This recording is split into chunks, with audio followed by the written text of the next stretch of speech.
Hello and welcome to Vocal Intuition Live on this lovely Wednesday afternoon. Well, periodically lovely. There's a bit of rain where I am and a bit of sunshine too. Thank you for joining us. If you're there, we'd love you to make yourselves known and maybe comment as we go through this lovely live interview. And in case you don't know me, I'm Anne Leatherland. I'm a vocal trainer and also a personal growth coach. And I'm very pleased today to welcome Tracy Lewis, who is an ACCA and a CIMA tutor. I'm sure Tracy's going to explain more about that as we go. But I'm going to be talking with Tracy today about the use of voice in training, why it's important, how we look after it, how that comes into her work and how that is vital for her in her business. So welcome, Tracy. Lovely to see you. It's lovely to be here. Thank you, Anne. You're very welcome. So just to start off, maybe you could tell us a bit about yourself and what you do and what you love about it. That would be great. Yeah, absolutely. So I qualified ACCA 25 years ago. I spent the first part of my career in industry working in banking insurance, then very much the small and medium enterprise organizations, profit, not for profit, sorting out processes. But I do remember when I studied, when I was 23, that one of my tutors had so much fun. I thought, one day I want to do that. So 15 years ago, I started teaching for the ACCA and CIMA professional qualifications. And I think accountancy is one of the best the best professions. I have since learned that it isn't for everybody, but if you have an analytical mind, it really is a great career, and I just absolutely adore helping young professionals on their journey in their new profession. Lovely, thank you. And I think that's the same for all of us who are in any kind of business, really. We have to love what we do. We have to love helping people, don't we, to do whatever it is we're offering or giving to them. So just for those who don't know, maybe on my side, because I'm more about vocal training, can you tell us what ACCA stands for? Oh, yeah. So ACCA is so it's actually the Chartered Association of Certified Accountants. Right. But CACA in Spanish is a rude word, so we go ACCA. I love that. You see, as they say, accountancy is not boring. It isn't. It isn't. Yeah. And then CIMA, CIMA is the Chartered Institute of Management Accountants. So it's another one. Right. Most people are more familiar with chartered accountants. So the three main qualifications are chartered, certified, and management. So I know that you'll be speaking a lot during your everyday job in terms of dealing with your other clients, but in terms of training and tutoring people, that's quite a big ask, isn't it? Yeah, sorry. No, it's all right. Carry on. Yeah, absolutely. And when you say you're a tutor or a lecturer, most people bring to mind universities where you might be teaching for an hour and a half at a time. My lecture days were 6 hours long. If you went into the evening, it's another couple of hours. Because it's professional qualifications, it's quite a fast pace. So it's not about setting questions and giving people like an hour or so to do them. You talk an awful lot in those 6 hours. So looking after your voice is absolutely paramount. So certainly, well, in all parts of your work, but especially in this part, your voice is vital to you, isn't it, for what you're doing? Yeah, it is. I think we've just got a little glitch. Oh, we've got back again. That's good. I had a little glitch on the camera there, but we're back. And in terms of dealing with those 6-hour days, I mean, that's what we would call a very heavy vocal load. Or even 8-hour days. And I think you said to me earlier, it could be 12-day stretches for this training. Yeah, you're absolutely right, Anne. Yeah, so it's the way the exams are in So they used to be in June and December. They're now on demand, and things have changed quite a bit. But we still work to that to the 4 months leading up to the qualification to the exam. Yeah. So we Yeah. would fit 6 months work into 4 months. So that Gosh. would mean, you know, working your 6-hour days, evenings, weekends, and yes, it for me it could be a 12-day stretch. I've had colleagues work a 30-day stretch before now. Gosh, that's an awful lot. It's an So, awful lot. so knowing what to do with your voice is really vital, as you've already said. Have you ever struggled with your voice during those tutoring sessions? Oh yes, oh yes. One day I woke up and I had lost my voice. Wow. I didn't know that this was laryngitis. I didn't understand the seriousness of it. We are professionals, and quite frankly, unless you've got a death certificate, you still go into work. So I went in and thought that on the train journey in, perhaps my voice would magically come back. Got in and went, I have no voice. I'll teach today, but you might want to get cover tomorrow. So I had no idea that I should not have been teaching that day. I went to a walk-in centre, explained that I was a tutor, a lecturer. The advice given was speak as little as possible. So I spoke as little as possible in my 6-hour day. I ended up having speech therapy. I nearly ended up with nodules on my vocal cords.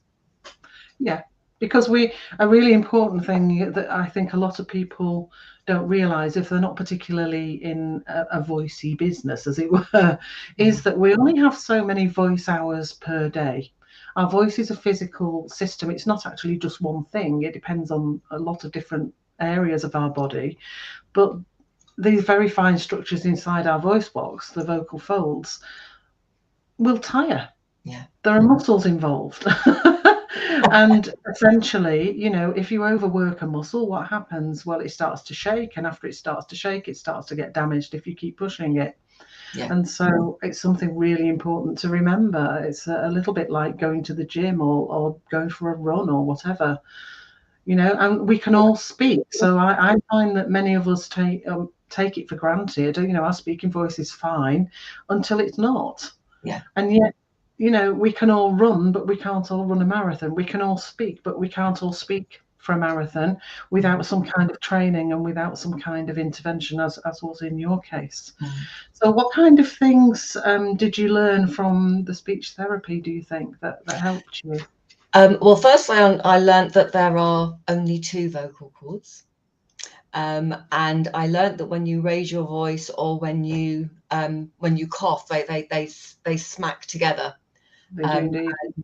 And the damage and the shout, rather than projecting your voice and the shouting, and the damage that you can do. And it was really understanding physically what's going on in here, how and how I can control that. And also there'll be trainers out there that, when you go into class, it's you can be quite tense and quite anxious, and Yes, of course.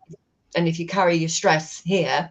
So it was about how to breathe properly, and how to respect this part of the body. Yeah, really good. And it would have helped you to get into a better way of working. And you're quite right about the worry or the anxiety. You know, especially if we've not met a group before, we're not sure how it's going to go. We're not sure how the timing's going to go. We're not sure whether they're going to respond to us. And you, being the consummate professional, would just go in there and look like you're gliding on top of the water. And I do the same. And sometimes we feel like our feet are like the swan doing this. Yes. So we're gliding along, and underneath is an awful lot going on. We just have to make sure that the stuff that's going on is the right stuff underneath, so that we can actually control this instrument that we call the voice. Yeah. And then we add to that, how are these students going to actually respond to me and what I say? And how am I going to deal with that? So how do people respond to you and your voice in general? Do you find that that's quite favourable for you? Since having speech therapy, yes. So before, I mean, I think I certainly had that lilt towards teaching. I have a voice, it carries. So in the office, not so popular. And also before I had the speech therapy, did speak very high up and very stressed. And I personally didn't like my voice very much at all. But I get some very nice comments now, which is lovely. In the classroom, I'm really lucky with my teaching. I teach adults. I teach accountants I teach accounts to accountants who want to be accountants. That's a mouthful. That would be a nice. It is a bit. It is a bit. But yes, but equally, you need to be able to speak with that command so that you have that respect. And again, before I had the speech therapy, I did it by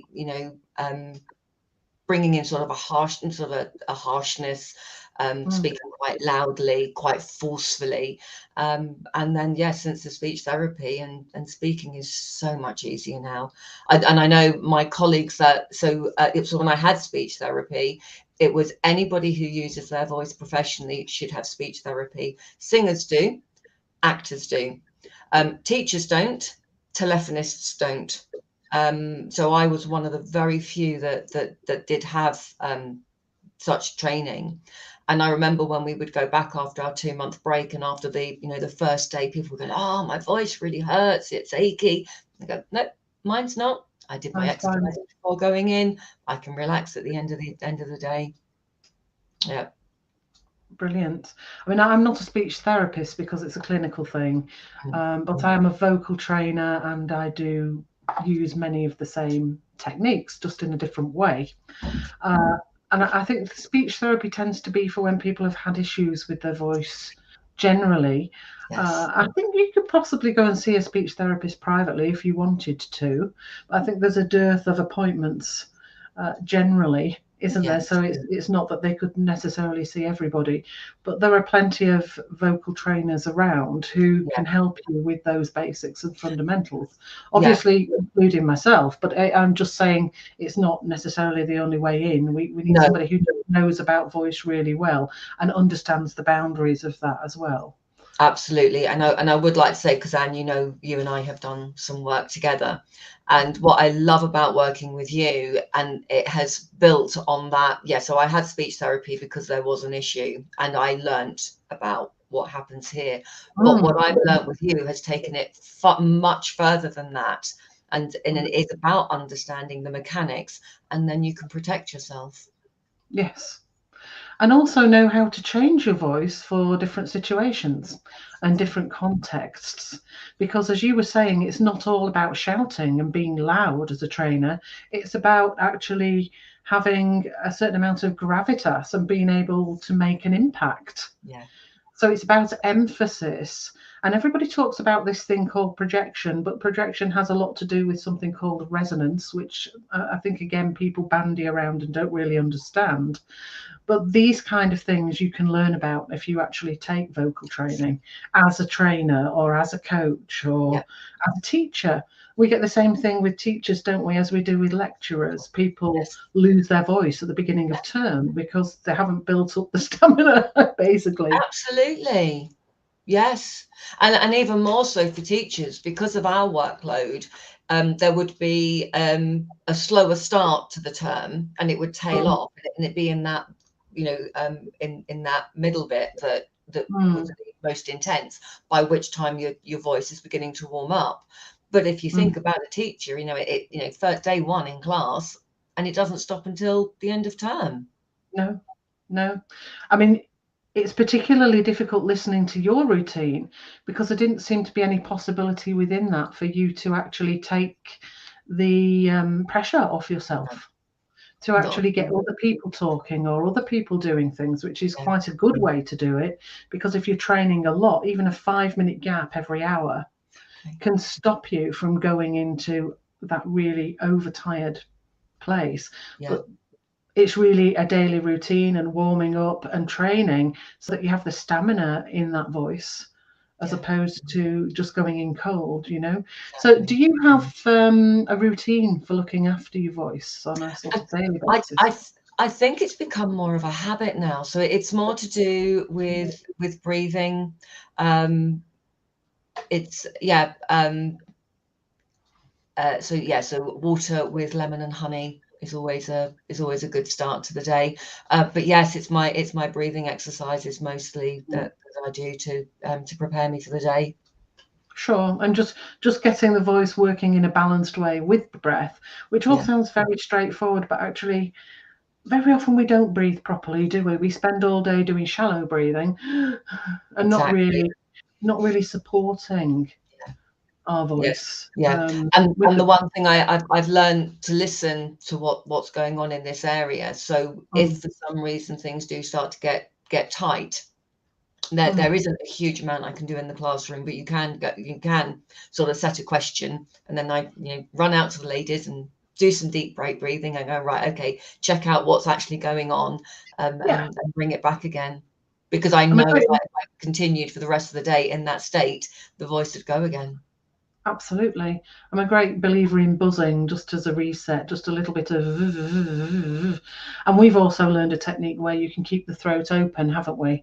So that you don't get into that state where you're squeezing with the muscles to try and make the voice come out, which is really important. Just want to say while we're talking about it, lemon and honey is great. It will really moisturize the back of your throat, but it can't go onto your voice itself because it goes into your stomach. I just want to say that for anyone watching who isn't familiar with voicey stuff. It's really great for keeping everything warm and feeling comfortable, but it doesn't actually go onto your vocal cords. No. It can't. If you think about it, you'd choke. You would. So I would say that about this. So do you have any top tips for other trainers who use their voice a lot like you do? What are your main pieces of advice? My main advice is go and talk to somebody who knows what they're talking about. That would really be it. I just, anytime I come across anybody who's teaching, it's, go see a vocal coach and find out how this actually works. Yeah, because it's different from person to person, and the aim really is to give people tools so that they can self-monitor that. And even if your voice is working well, who's to say that there aren't things that you could do to make it even better and even make more impact in your training situation? And to use it with more interest and more imagination, really. So there are always things you can do. It's not just about health and issues as well.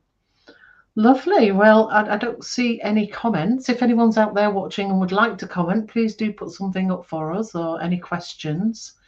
Can't see any at the moment, but I will look later on in case there are questions and we can get back to you. And just in case you're watching the recording, so don't feel that you can't comment if you're watching the recording. We'd love to hear from you on this. So that's about it for today, but I'd just like to say a very big thank you to Tracy for being my guest today, and for enlightening us about what it's like to be training in her particular situation. I'm hoping to be talking to some other people in the coming weeks as well, who are in different areas of training. So it will be great to see and understand what they're going through as well. So just to say thank you very much, Tracy, and hope to see you again soon. You're welcome. Thank you for having me.